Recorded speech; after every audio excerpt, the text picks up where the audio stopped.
अचानक कोई नेता आके कहता है कि आप चलो हिंदू धर्म खतरे में है। अरे उससे रोक के पूछिए हमारा स्कूल और विश्वविद्यालय खतरे में है, तब तुम क्यों नहीं आए? मेरी नौकरी कोरोना में चली गई, तब तुम क्यों नहीं आए? हमारी अर्थव्यवस्था डूब गई, तब तुम क्यों नहीं आए? और 85% हिंदू तब बनाते हो जब मुसलमानों के खिलाफ दंगा कराना होता है। और उसके बाद दलित महिला थी, सुनिए, दलित महिला थी उत्तराखंड में, खाना बनाकर स्कूल के बच्चों को खिलाती थी। और दलित महिला की जाति देखकर सवर्ण बच्चों ने कहा हम खाना नहीं खाएंगे, तब हिंदू धर्म खतरे में क्यों नहीं आया?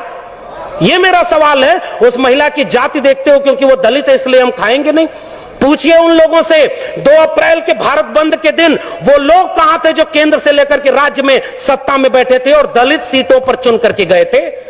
पूछिए उन लोगों से 13 पॉइंट रोस्टर आया तो वो कहां थे? पूछिए उन लोगों से नई शिक्षा नीति के नाम पर जब सब बेचा जा रहा है और आज आप कह रहे हो पाकिस्तान कब्रिस्तान। इस देश में हिंदू मुस्लिम की आग तब लगाई जाएगी जब दलित पिछड़े आदिवासी बच्चे अपनी शिक्षा और रोजगार और स्वास्थ्य की बात करेंगे। आज इस देश में एक दलित को राष्ट्रपति बना दिया गया और हाथरस में बेटी को पेट्रोल डाल के जला दिया, तब उस राष्ट्रपति की क्यों जय जवान खोली? यह सच पूछना जरूरी है। और आपने मुझे आमंत्रित करने का जोखिम लिया था, मैं अपना काम करके जा रहा हूं। आपने ये बात जो कही थी, ऐसे मंचों पर आप हमें नहीं भी बुलाएंगे तब भी भारत के संविधान और मंडल कमीशन ने एक नौकरी दे दी है, हम वहां गुजारा कर लेंगे, हमें आपका वोट नहीं चाहिए। लेकिन मैं चाहता हूं कि इस मंच से घर जाने के बाद ये महिलाएं और बच्चियां, ये नौजवान अपने घर में अपने बाबूजी से पूछें कि आप तो धर्म को बचाने गए थे, मेरी शिक्षा, मेरी रोजगार, मेरी नौकरी और मेरे देश को बेचने वालों के साथ क्यों खड़े थे? ये सवाल आपसे पीढ़ियां पूछेंगी। मैं जानता हूं कि मेरी बातों का कोई असर नहीं होगा, पता नहीं अगली बार आप बुलाएंगे भी कि नहीं बुलाएंगे। लेकिन मैं ये बात कह के जा रहा हूं, जंगल में आग लगी, चिड़िया पानी डाल रही थी और कुछ चिड़िया उस पेड़ से उड़ नहीं रही थी। कविता लिखी है कि आग लगी इस वृक्ष को, जलने लागे पात, उड़ते क्यों नहीं पक्षियों जब पंख तुम्हारे पास? उन पक्षियों का जवाब ध्यान से सुनिएगा, फल खाएं इस वृक्ष का, गंदे कीन्हे पात, धर्म हमारा यही है, जले इसी के साथ। आपके लोग आपको छोड़ करके जो चले गए अपनी सत्ता और कुर्सी के लिए, बाबा साहब के सबसे अच्छे वारिस, सबसे बड़े वारिस ने एक किताब लिखी है, उसको पढ़िएगा, चमचा युग। उस किताब में कई किस्म के चमचे लिखे हैं। 1932 में पूना पैक्ट, आज लोग कहते हैं गांधी बनाम गोडसे, गोडसे की मूर्ति और गोडसे के नाम पर इस देश में दंगा। बाबा साहब ने कहा, और यह बात हमें समझनी चाहिए, अपने पुरखों का केवल नाम लेके फोटो पर माला चढ़ा रहे हैं, नौजवानों की पीढ़ी को समझाइए, नहीं तो कल को आज रामायण देख रहा है टीवी पर, कल राम मंदिर बनवाने चला जाएगा, आपका घर लुट जाएगा, वहां आप खड़े हैं। तब डॉक्टर अंबेडकर रोए थे, पूना पैक्ट जब करके आए। गांधी को 3 गोलियां मारी थी उन लोगों ने जो आज शासन कर रहे हैं। वो हमसे कहते हैं हमारे पुरखे ने गांधी की जान बचाई है, उन्होंने 3-3 गोलियां गांधी के सीने में मारी है, हम वो लोग हैं। और आखिरी बात कह के जा रहा हूं, इस देश में बहस चला रही है गांधी बनाम गोडसे, आप गांधी के साथ हैं कि गोडसे के साथ हैं? मैं कहता हूं गांधी बनाम गोडसे में हम गांधी की हत्या करने वाले नहीं, गांधी का जीवन बचाने वाले डॉक्टर अंबेडकर के साथ हैं। पेरियार ईवी रामास्वामी नायकर और गांधी की बहस में हम पेरियार के साथ हैं, भगत सिंह और गांधी की बहस में हम भगत सिंह के साथ हैं, हम डॉक्टर अंबेडकर और गांधी की बहस में गांधी के नहीं डॉक्टर अंबेडकर के साथ हैं, और गांधी और लोहिया की बहस में हम लोहिया के साथ हैं। ये हमारी विरासत है।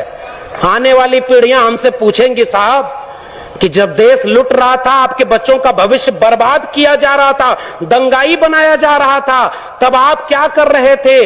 वो जो चिड़िया जंगल में आग लगी थी ना, तो चोंच से पानी भर के उस आग पर डाल रही थी। एक कुर्सी से बिक करके हम चमचे हो गए। मान्यवर साहब की बात कर रहा हूं, अपनी बात तो कह भी नहीं रहा। मान्यवर साहब ने कहा कि कई किस्म के चमचे हैं, उसमें ओबीसी चमचों की भी बात की गई थी। कुछ ओबीसी लोग ऐसे भी थे, मुख्यमंत्री कुर्सी चली गई और घर जब गंगा जल से धुलवाया गया तब उनको समझ में आया, अरे हम तो अगड़ा समझते थे, ये तो पिछड़ा है। हमें तो सबका सच कहना है ना। एक हाथ में जय भीम जय मंडल और दूसरे हाथ में परशुराम की कटार, ये कभी नहीं चलेगा, वरना पीढ़ियां आपको माफ नहीं करेंगी। विष्णु मंदिर परशुराम मंदिर बनवा के बहुजन से सर्वजन करवा के आप क्या अपने आने वाली पीढ़ियों को जवाब दे पाएंगे? आपके विचारों से लड़ाई है। एक तरफ 1925 में बना एक संगठन है जो इस देश को हिंदू राष्ट्र बनाना चाहता है, और एक तरफ 1924 में बना समता सैनिक दल है। पूछिए आप कहां खड़े और वो कहां चले गए?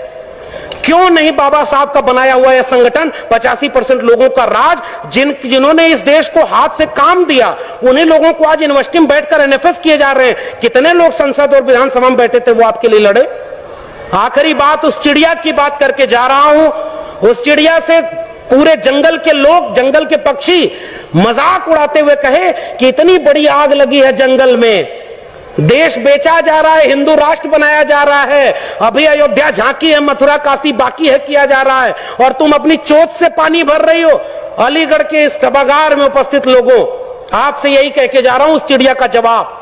उसने कहा था कि मुझे पता है कि मेरी चोंच की एक बूंद पानी से ये जंगल की आग नहीं बुझेगी, लेकिन जब इस देश में इस देश की आग का, इस जंगल की आग का हिसाब मांगा जाएगा कि जब आरक्षण खत्म कर दिया गया, जब निजीकरण के हाथों, अंबानी अडानी के हाथों पूरा देश बेच दिया गया, नई शिक्षा नीति में शिक्षा बेच दी, प्राइवेटाइजेशन में रोजगार बेच दिया, कोरोना में आपकी जान बेच दी, हिंदू हिंदू करके नफरत फैलाया गया, उस देश में पसमानदा तबके के लोगों से पूछिए, इस देश में नाई, जुलाहा, मोची, मल्ला जो पसमानदा बन के मुसलमान हुए, 300 लोग लिंचिंग में मारे गए, 300 में एक भी अपर कास्ट मुस्लिम नहीं है।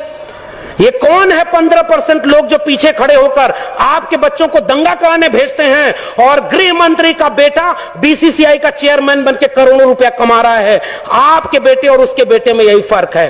तो वो चिड़िया, उसने यही बात कही थी कि मुझे पता है कि इस जंगल की आग से, मेरी चोंच के पानी से जंगल की आग नहीं बुझेगी, मगर इस आग का जब इतिहास लिखा जाएगा तो मेरा नाम आग लगाने वालों में नहीं, आग बुझाने वालों में शामिल होगा। जय भीम, जय मंडल, जय संविधान।